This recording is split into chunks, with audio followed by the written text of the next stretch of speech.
I am Furry. I am Furry. I am Furry. I am Furry. I am Furry. I am Furry. I am Furry. I am Furry. This is Danish Furry Gamer. My name is Kiba Snowpaw and welcome to Driftwood. This is episode 12. Before I begin, I say I'm really sorry about the quality of the other videos. Those videos have been recorded for a long time ago. I had them on YouTube, but since I stopped using YouTube because I don't like their guidelines and their moderation and all the other fucking stuff going on there, so I have re-uploaded them on YouTube. Also, I didn't want to start all over because it took me a really long time to make those 11 videos, and I more or less went dead after the 11 videos. So it's been like, maybe a little over 1 year since I last made that episode. So maybe closer to 2 years. So that's been a really long pause to the game, but now I'm gonna complete it because I want to complete all the games I didn't complete when I uploaded them on YouTube. So before I'm gonna upload it on YouTube, I uploaded 11. I make sure they're all completed. So what I'm gonna do now is make 12, and how many are gonna go. I'm not gonna play other games besides Counter-Strike, which I cannot stop playing because I have many friends playing it. But besides that, I'm not gonna start making new recordings on new games before this game is done, so I know this is over with, so I can go on to a new game. This is gonna be a lot better mic settings because my mic now is 1,000 times better than the mic I had. I had a AT2020. I still have a AT2020, for this is a RTL mic, if that's the right word for it. It's a mic you use a cable and not a USB, and it go into a mixer, and the mixer is a USB mixer going to the PC. So the sound should be 100 times better, and it should be 100 times louder, and they also make it easier for me to edit. So anyway, I'm not gonna use all this episode on just talking, so let's get going. This is a little before where episode 11 stops, and I did that for two reasons. One, I want to just go a little back to get the whole story, all the what happened now with this episode. So if you didn't watch episode 11, or it's been some time since you watched episode 11, you have a little time to catch up. Also, I had tried to watch all 11 episodes to kind of remember what the fuck was happening. I kind of I didn't go all the way to this point. I think I'm at the kitchen part, but I will watch the rest to this point later when I have the time to do so. Anyway, let's get going. By the time I leave the school again and make my way to the domes, the walkway are much less populated, with everyone has gone about their business for the weekend.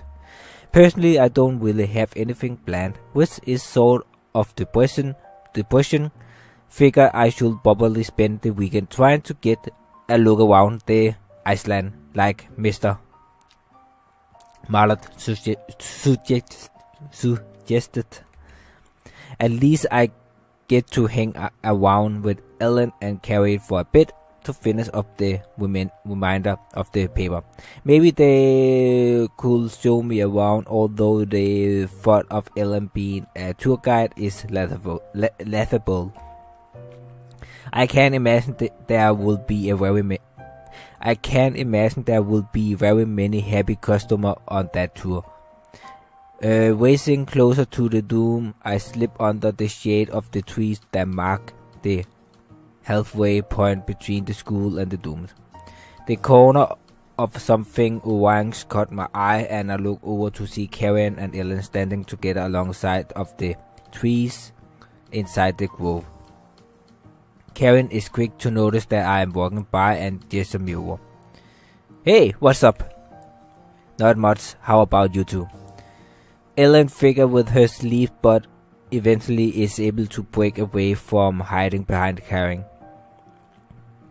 She looks up at me and holds eye contact long enough to give a fragile nod and greeting.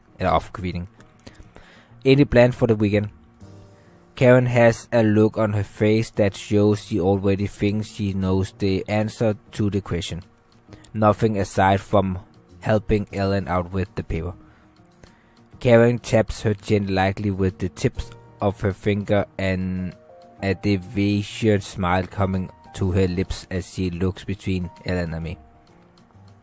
Maybe you could convince Ellen to play some piano. The suggestion is from out in left field, but we did speak about Ellen's instrumental talents the other night. I offer a friendly glance to Ellen, hoping she doesn't have a panic attack because of Karen's suggestion, but it seems her cheeks are already on fire. Oh, if she doesn't mind, I'd be more than happy to listen. Ellen just shifts her weight back and forth between her feet, eye glued to the ground. You could play for him while he proofread the paper. That way is a bit more fair on the workload. Yeah, that work. Karen smiled brightly, looking over at Ellen with an amused twinkle in her eyes, clearly trying to get Ellen and I to get along better. What do you think? I guess that works. She doesn't seem very enthusiastic, but is better than a flat-out no. Anyway, I'm feeling a bit tired, so I'm gonna head back and finish some homework. You are positive you're okay with writing the paper final draft? Ellen looked about, nervously avoiding the question. Karen elbowed Ellen in the side, making her yelp out and hurriedly answer. Yeah, I'll want to. Well then, that's settled it. We'll see you tomorrow sometime. Come on, let's go get dinner. I'm starving. But it's only 5. Karen pulled her phone out for a split second, stuffed it back into her pocket. Actually, it's 4:45, and I'm hungry. It's dinner time. Let's go. Karen turns and walks off, leaving Ellen to protest the idea of going across the street for food a few more moments. It takes her a second, so as she idly stares at Karen's back, but Ellen notices that I'm still standing under the grove of trees with her. I open my mouth to offer at least a goodbye to break the silence, but her soft voice interrupts me before I can say anything. Do you actually want to listen to you play? Ellen just nods as if wanting to get to the bottom of the subject so she doesn't have to strain herself with conversation. She clearly isn't the chit-chat type. Straight to the point if she's comfortable enough to get to say point. Yeah, I wouldn't mind. Piano's really nice. She offers the faintest smile at my answer. Okay, well, bye. She quickly turns, scurrying off down the path after Karen. See you later. As much as I don't like assuming, I think it's safe to say that Ellen has some sort of social disability. Either way, the two seem friendly enough, so I suppose it's worth trying to look past Ellen's anxiety and maybe try to hang out with them more often. Back in the dorms, I feel the urge to have a word with Matt, but then I knock on the door. No one answers. The kid is beyond strange, as well as a little aggravating, Why is he around only when I don't want him around? I think he needs a good slap in the face to bring him back into the realm of reality. Seeing no use waiting for him to get back, I turn and make my way back into my own room. All I can do now is waiting for tomorrow to come around while I finish up my homework for my classes next week. I could try to find Eric and Jay, but I don't really want to look like an idiot wandering around campus. I suppose at the very least I have something to look forward to this weekend in terms of right now, though my night is starting to look quite dull unless Matt kicks down my door. Unfortunately, that doesn't seem to be happening. Guess I should just finish up some of my work or think about stuff. I wonder what my parents are doing right now. It's a little particular of my mom not calling me since my first day. I was expecting a call every day to check in and make sure I wasn't dead. I pick up my phone, slip through the contact before pausing. Talking with my mom for 3 hours about my experience with the new school isn't very appealing, consider that I'm already exhausted. She'll probably be calling tomorrow morning anyway, since she doesn't work Saturdays. I quickly divide my attention to the side of my desk where I had left the pamphlet Yuko gave me. She did mention that I had her contact information. Could be a good idea to see if it works or not. I added the number to my contact and sent a text. Hey, is this Yuko? It's Marcus. Almost instantly, the poem boss in my poem talk about a quick reply. Yeah, glad you tested me. What's up? I hesitated, not really sure what to respond with. The figure I was just checking to see if it was her number after all. Not much bored out of my mind since I don't have a computer or anything to do in my room. Oh, how come? Only had a desktop back home and my parents didn't want to bring it. Makes doing paper kind of a pain. You could borrow a laptop from the school. Oh, I didn't think they had them. Guess I'll get one next time I need to write a lot. They only give them out to certain students, but I'll help you get on one Monday. Thanks. No problem. Hey, could I ask what you are doing this Sunday? That question is a little strange and let my mind wander as to what she means by it. Maybe she likes me. That's doubtful, figure she only knows me for a few days. Best to just tell the truth. Not much why. Keep it that way. I have a surprise. I furrow my brow in response. What in the world does she have in mind that involves me? Alright, I'll keep my schedule clear. Awesome, I'll talk to you later. I have to finish some work before bed. That last message is dismissive and I don't bother replying goodbye, so I set my phone down and ponder what Yuko could possibly want from me on Sunday. Perhaps it's a date. Or some elaborately planned scheme to get me to help her. Or a prank.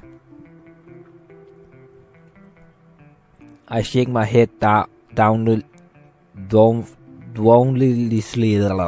something, clearing my mind of wandering thoughts. Setting up and getting ready for bed proved to be the best option because soon after fatigue billows over me. Fatigue. That was the word. Fatigue billows over me, and I'm quick to fall asleep. The sound of birds chirping outside is enough to steer me from my sleeps. My eyes flicker open as my mind instantly calculates the time of day based on the intensity of the light in the room. It's late, I can tell that much. I reach down and grab my phone to check the exact time, and to my relief, it's only 11 in the morning. I will be it would be a shame if I had wasted half of my Sunday sleeping, but I'm still ahead of time, so I slip out of bed and take a quick shower, followed by pepping myself for the day. Downstairs I find my dorm is filled with mostly unfamiliar students' faces from other grades and homerooms. Luckily they don't pay me any mind.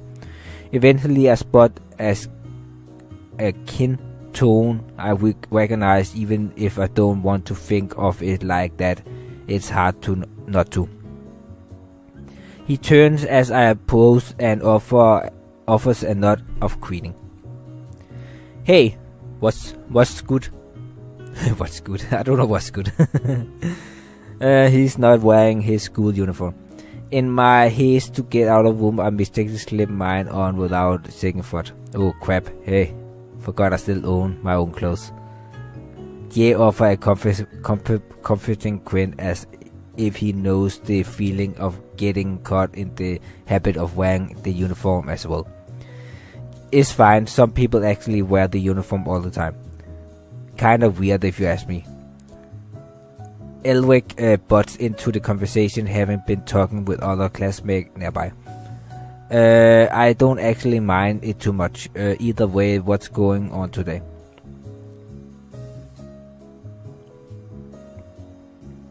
Jay and Elric exchange look between one another for a moment before chuckling at my questions. Nothing, dude. We like any teenager just chilling on the weekends.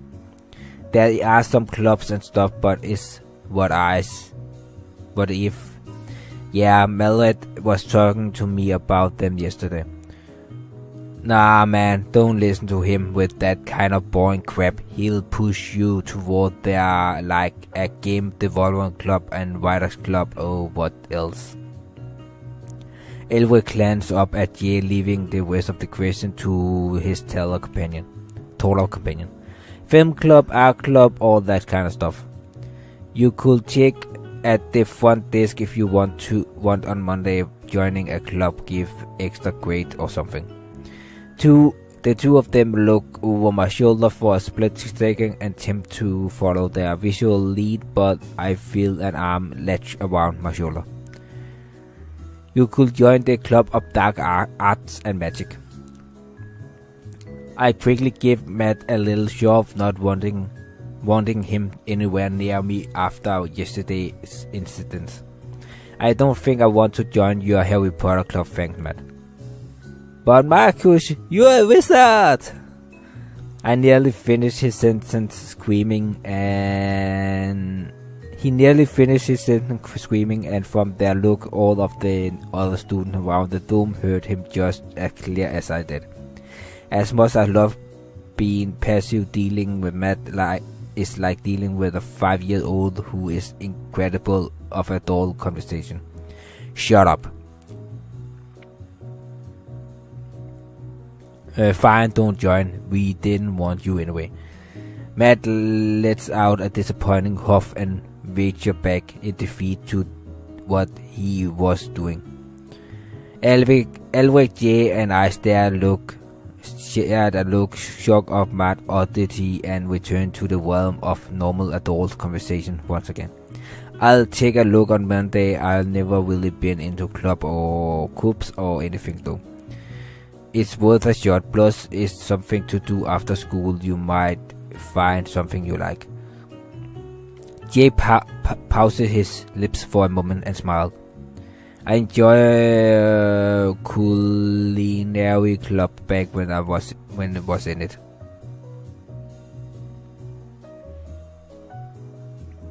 We've been thinking about starting our own club, but it's kind of pointless since this is senior year after all. Oh, what about? Music production. Not enough people are interested though, so it probably isn't gonna happen. How many need to be interested, and well, what keeps you from just doing something like that on your own time? Actually we do, but if we had club rights, we will be able to use a room in the school and we will get a mentor or a teacher. Jay scratches the back of his neck in a cruel, self-conscious manner. We also get an allowance from the school budget to buy new equipment. Oh, I see. I can't help but feel like the two are hinting at the idea that I should join their course, but music production has never really caught my attention too much. So it's not like I'm jumping out of my shoe in excitement for the idea. I also don't have much of a clue who will be the force in our starting group, even if I was interested. I know who. I clear around the Doom Boom's band mercilessly, not exactly sure what Elwick and Jay want me to say aside from showing instinct in joining them. Bees. To sing, I need that wink.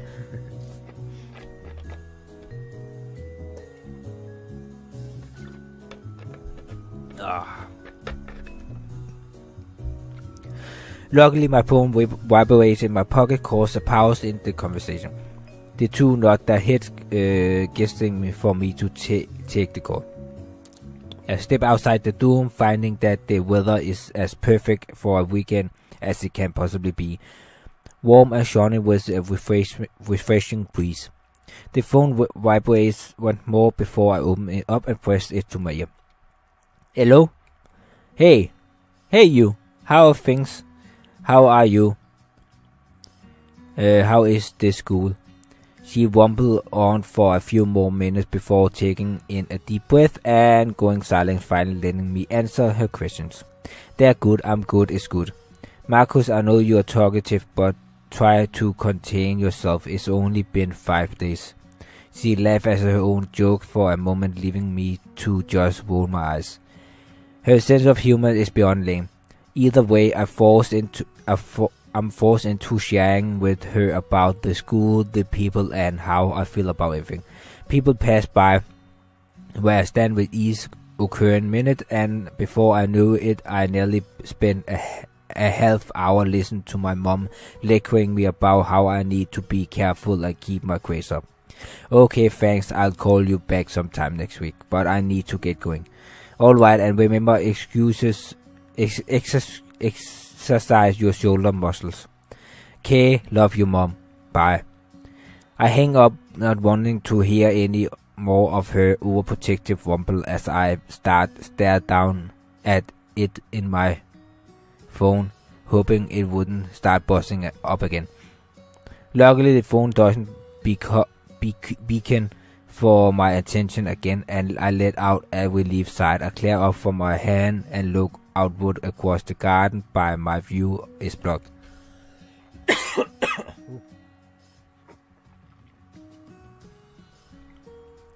She sure has a lot to say, Her voice is easy enough to recognize as a scarcity, but it is still a little pre-tubing to know she may have been listening to the whole thing. Were you listening to the whole time? The red-headed girl just grinned, shrugging her shoulders. I might. Who was it? Your girlfriend? My face drops down to a dull, unamused grimace as the mention of the term girlfriend. It was my mom. Karen blinked a few times as if embarrassed by her assumption, but her lips curled back up into a sarcastic, easy-going impression. Oh, what's the difference? Girlfriends are like moms you can have sex. What? Girlfriends are like moms you can have sex with. I can tell it's a joke, but I'm tempted to name all the difference between the two just to make Carl's strange joke backfire. Oh, well, funny. But anyways, you miss her? My mom? Yeah. The question strikes me as a little strange. I just got off the phone with her. Why will I miss her? Not really. Are you close with your parents? I guess. Same with mine. Karen pursed her lips in thought before shaking her head, breaking away from her own distraction. I think that has a part I think that has a part in missing parents. If you are not very close with your parent, you might miss them more. So the more you know your parents, the more you trust them, and so the more you trust them, the less you miss them. Interesting concept. Karen nods her head, wheezing up to fix her glasses. I give Karen a good curious gaze before nodding my head in return, looking to change the subject. So, what you plan for today? Well, I have to go do chores for Yuki and the school. Karen's expression turns sour, disgusted by the idea of wasting her reason being a productive member of society. What do you have to do exactly? I have to help move some stuff from the basement of the school and up to the parking lot. That sounds fun. Super. Karen simply sighs and crosses her arm for a moment to look at me with studier eyes. You're going to talk with Ellen, right? I nearly forgot about that. Oh yeah, when do you think I should go see what's going on? You could probably go see right now. I think she's awake. The idea of going over and knocking on Ellen's door to see what she's doing without caring as a backup or reason for being there feels a little strange. Alright, What? Karen offers a slight smirk over knowing what my deal is. Well, what should I say? You mentioned to head over there, or I think you're overthinking it. If you're just chill with her, she'll be more comfortable. If I'm just chill with her, she'll be more comfortable. Easier said than done. It kind of feels like Ellen might be this time bomb who's just waiting for someone to say the wrong thing. And then boom, she goes on this psychological killing fancy or something. It's always the quiet, awkward, nervous one who do that, right? You wanted to hear her play piano, right? Mentioned that she'll get really comfortable if she's playing for you. The sound of Karen's voice snapped me back to the reality, away from my suspicions of how serial killers are born. Oh, what? Oh, right, yeah. She just looked at me curiously before shrugging off. Alright, well, I'll see you later. I give Karen a goodbye and find myself staring at the female domes. I feel locked in a place out of uncertainty of how I should approve someone who is so shy. I've been playing close to 2.5 hours now, so I'm gonna end the episode here. Hope you liked the 12th episode, and there will be a lot more later. Like I said, I really want to finish this game. It's a really long game. I don't know how long it is. I have no idea whatsoever how long this game is. But I'm gonna end it and it always is a free game. And yeah, anyway, see you in the next one. The big bad wolf.